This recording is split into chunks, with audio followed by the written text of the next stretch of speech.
Yung pagtitraining ni Gon, nagkaroon siya ng inspirasyon para sa sarili niyang Nen ability at ang kinalabasan.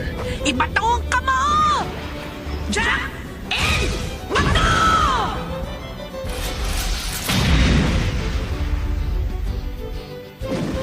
Wow! Yun pala! Sunod naman! Ibato ang kamao! Jack! In! Papel! Biske, paano ko ba mapapalipad ang aura ko? Training lang katapat niyan! Ibig sabihin, emitter type attack ang papel? Oo. Tapos yung gunting sa transmuter naman. Ching! Gusto ko yung makahiwa ako ng bato. Naintindihan ko na. Maganda nga mga fighting technique yung naisip mo. Bata lang talagang makakaisip. Kasi di ba natatagalan pa ako na i-focus ang aura ko sa kamao ko? Kaya nag-iisip sana ako ng magandang pwedeng gawin para pagtakpan ng oras na yun. Nung kwento mo yung Jack and Poy kanina, nakakuha ko ng ideya. Tsaka gusto ko din ng Jack and Poy. Mahalaga magtiwala ka sa instincts mo. Sa Nen ability, lalo na yung natatangi sa'yo, nakasalalay talaga yun sa mga emosyon mo. Ang sekreto dyan, masaya kang gawin at hiyang ito sa'yo. Huh?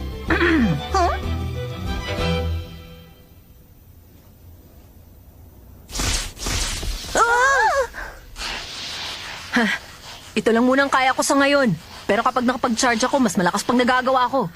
Ang galing nun, Killua! Para kang astig na electric eel! Ang pangit naman ng electric eel! Nagagawa na niyang gawing kuryente ang Nen niya sa ganyang kamurang edad. Nakakapangilabot. Pero kasabay nun, nakakalungkot isipin kung anong naging kabayaran ng ganyang talento. Himala na nagagawa pa rin niyang umiti ng ganyan at maging masaya.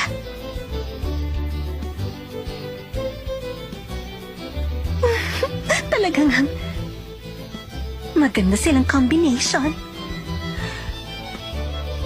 Okay, mag-break muna tayo para lang sa araw na to. Oh, medyo maaga pa, pero bakit hindi tayo mag-party? Party? Ano bang ginagawa niyo sa inyo tuwing nagse-celebrate kayo?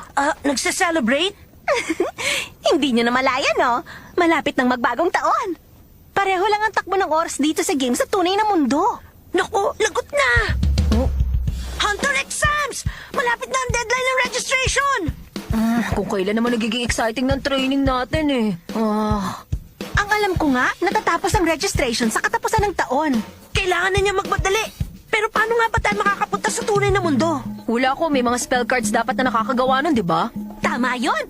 Kung ganon, pumunta na agad tayo sa Masadora. Tara! Uminom muna tayo sandali bago umalis si Killua. Hindi na pwede. Wala na tayong oras. Malilate na siya. Para mabilis, magtanong na tayo sa mga shop. Gusto niyo malaman paano lumabas sa game? 3,000 Jenny para sa impormasyong yun. Kung magtutungo kayo, mga 50 kilometro sa kanluran, makakarating kayo sa nag-iisang pier sa buong isla. Kailangan yung matalo o masuhulan yung namamahala doon para makakuha ng ticket na magdadala sa inyo sa labas ng game. Gano'n po ba kalaking suhol ang kailangan? Sabi nila, depende sa mood niya. Okay. Ang isa pang paraan ay ang paggamit ng lead spell card, pero bihira yun. Medyo mahirap makahanap nun ngayon. Anong gagawin natin? Sa pier tayo. Kung rare card yun, baka kahit bumili tayo nun, hindi pa rin natin magagamit. Oo nga, tama ka.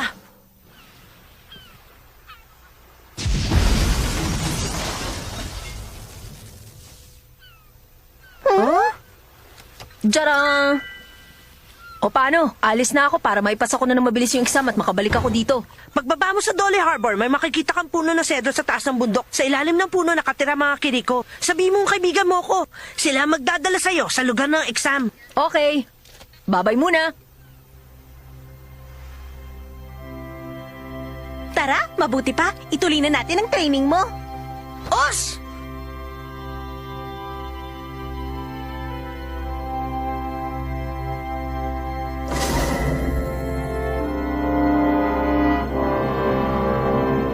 Welcome. Pareho bang lugar ito sa starting point? Hindi, iba. Pero kamukha din niya yung babae dun. Sa bagay, karaniwan namang magkakamukha ang mga game characters. Gusto mong lumabas sa isla, tama ba? Kung ganon, pumili ka na ng destinasyon. May Dolly Harbor ba dyan? Oo, meron. Sige, doon na lang. Okay, sa Dolly Harbor. Kapag umalis ka sa isla, lahat ng card data sa free pockets mo maglalaho at hindi mo na makukuha. Okay lang ba yun sa'yo? Oo, ayos lang. Kung ganon, mag-iingat ka at hihintayin namin ang iyong pagbabalik.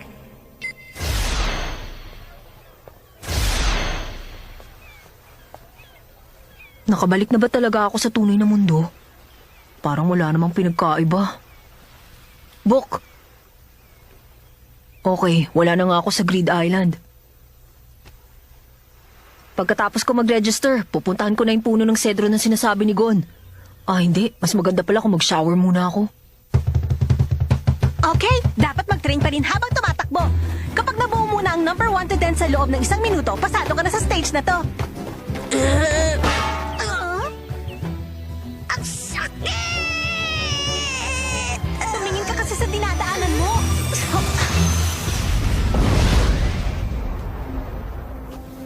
Teka, kilala kita. Hindi nyo kasama yung isa pang kagrupo nyo? Ano yung bagay na nasa balikat mo? May nangyari ba sa grupo nyo? Niloko kami ng bomber. Sana, pakinggan nyo ang sasabihin ko.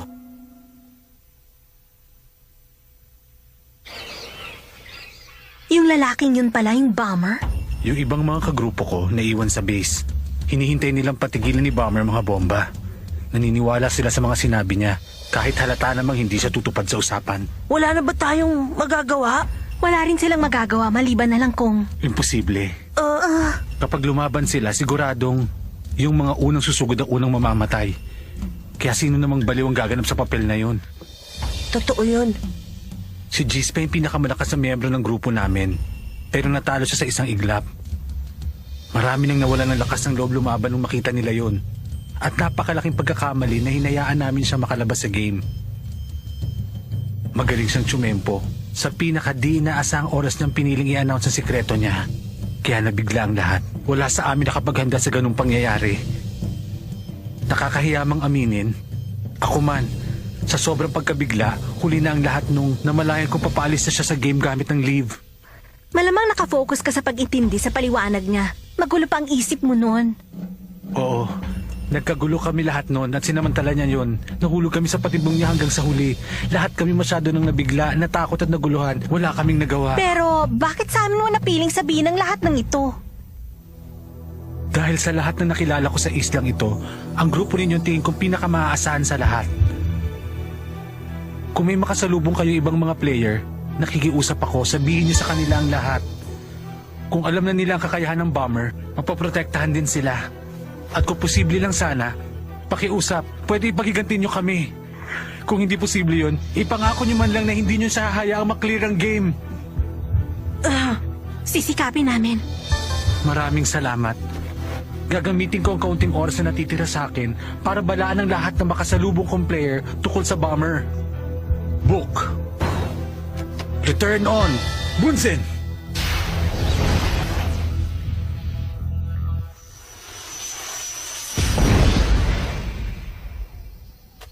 Wala akong choice. Wala akong ibang nahanap na player. Sila lang ang mga player na nahanap ko na gamit ang magnetic force, kaya pinagtsagaan ko na. Hindi bale, hindi naman walang saysay ang lahat. Kahit gaano man kalitang nagawa ko, makakadagdag pa rin yun sa kailangan kong ora para sa pagtanggal ng nen ng iba. Kung tinuloy nilang plano, dapat nakalis sa Sinix ngayon para makipagkita sa bomber. Hindi pala pang maramihang pagpatay sa bomba ang gagawin kundi ang pagpapasabog nito ng sabay-sabay. Kailangan ko magmadali.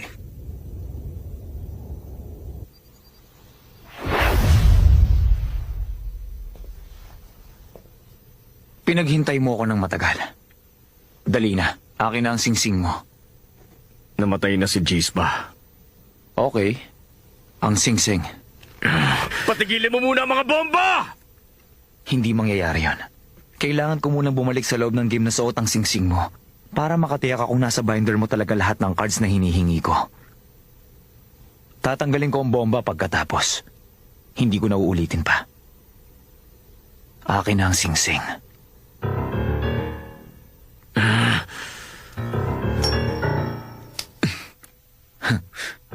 Sab, isuot mo ito. Kapag nagsuot ka pa ng isang singsing habang nasa labas ka ng game, ma-override mo ang lumang data ng bago. O paano? Sabay-sabay na tayong bumalik sa loob ng game. Sandali, ano nga ba uli ang pangalan mo?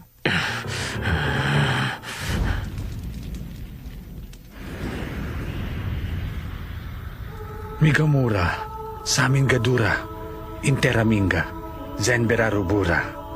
Mga espiritu ng kakahuyan, dumudulog ako sa inyo. Alisin ang masamang nen na kumapit sa akin.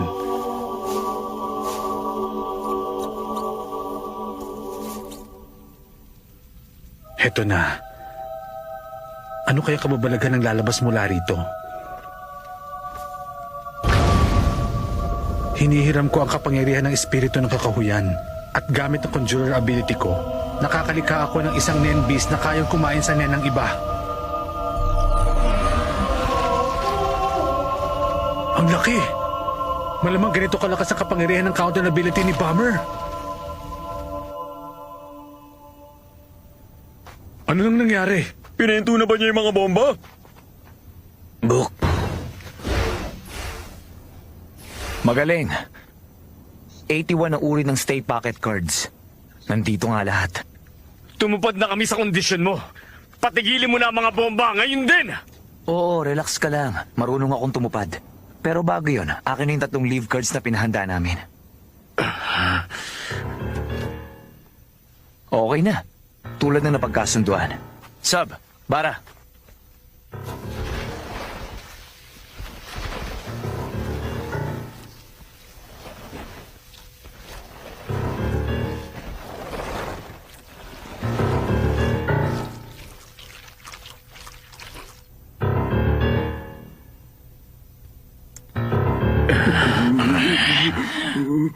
Gawin na natin. Release!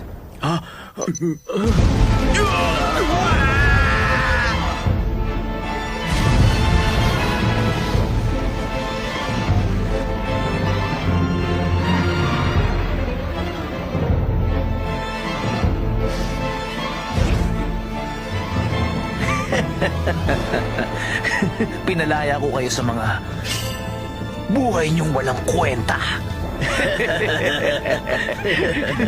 Sino nga? Ha? Hindi ako sinungaling. Mga utu-utu kayong lahat, hindi ko nakasalanan yon. Dapat nga kayo magpasalamat eh. Pinalaya ko kayong lahat. Live on! Ngayon, nalutas din ang problema ng pagsabog ng bomba. Pero hanggat hindi humapano si Genthru o nagbago ang abilidad na salungat sa hawak niya ngayon, hindi mawawala ang isang ito. Bigla tuloy ako nagkaroon ng makulit na partner. Ano ba? Huwag kang malikot.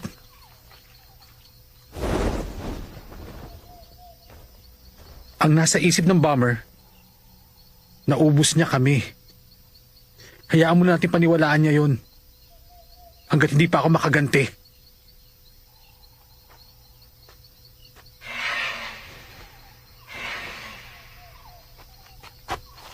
Biske. Huh? Baka pwedeng dumaan tayo sa base nila kahit mabilis lang.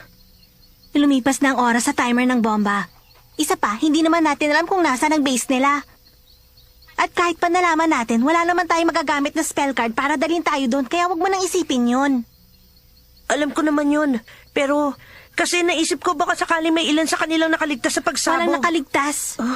Ang tulad ni Bomber na may kapangyarihang lagyan ng bomba ang ganong karami nang hindi nila napapansin, ay malabong magkamali ng ganon.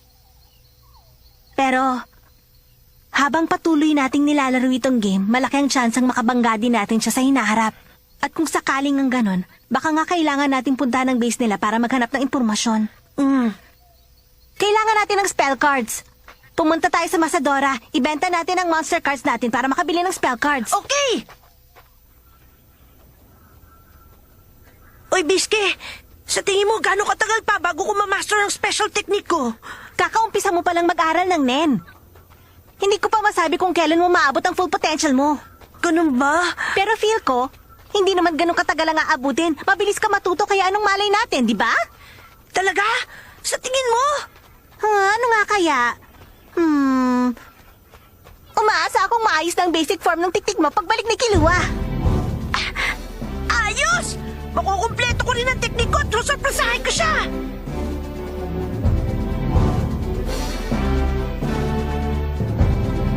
Maswerte kayo, ma'am, sir. Kararating pa lang ng napakaraming restock ng mga spell cards namin. Ito yung mga spell cards na pinaghirapan nila makolekta. 60 cards ang binili natin at pinaghatian. Ang daming iba't ibang klase. Uy, Gon. Isang S-rank! 10 lang ang meron yan sa buong game! Anong gagawin natin? Itatago ba? O mas magandang gamitin na natin ngayon? Ay, hindi ko alam! Hindi ako magaling sa ganyan!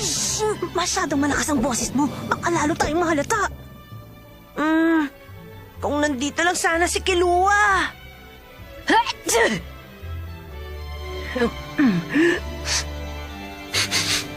Totoo nga. Naamoy ko nga sa kanya si Gon. Namimiss ko na si Gon. Huwag ka mag-alala. Dadaling ka namin sa lugar ng Hunter exams. Pwede po bang dalhin niyo na ako? Para matapos ako kaagad at makabalik na ako kay Gon. Baliwala din yon dahil mga ilang araw pa bago magsimula ang exam. Ganun ba? Habang naghihintay ka dito, kwento mo muna kami tungkol sa mga adventure ninyo ni Gon. Okay. Sige. Sisimulan ko nung dumalaw si Gon sa bahay namin.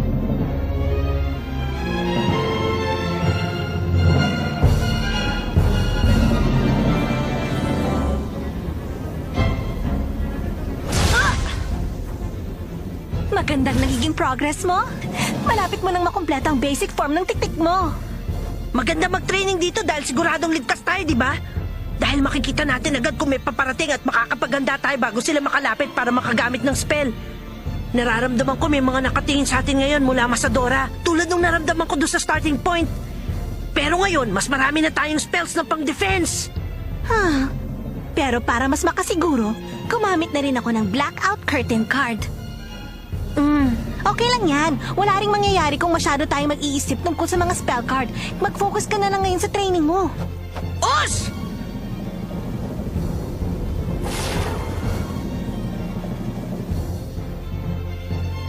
Okay, naka 1 minute ka na. Sunod.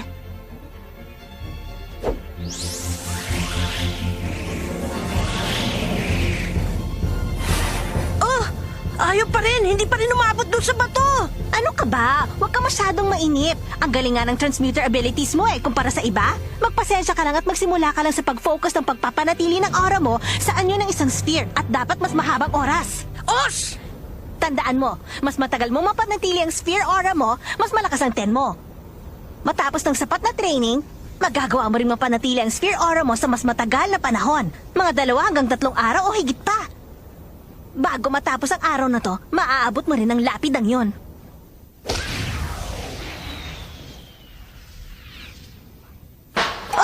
Oo nga! Labot ko! Ang bilis Patunay lang ito na talagang nagsisikap siyang paunlarin ng Ten at Renya araw-araw. Okay, ngayon, babalik tayo sa pag-iensayo ng basics. Os!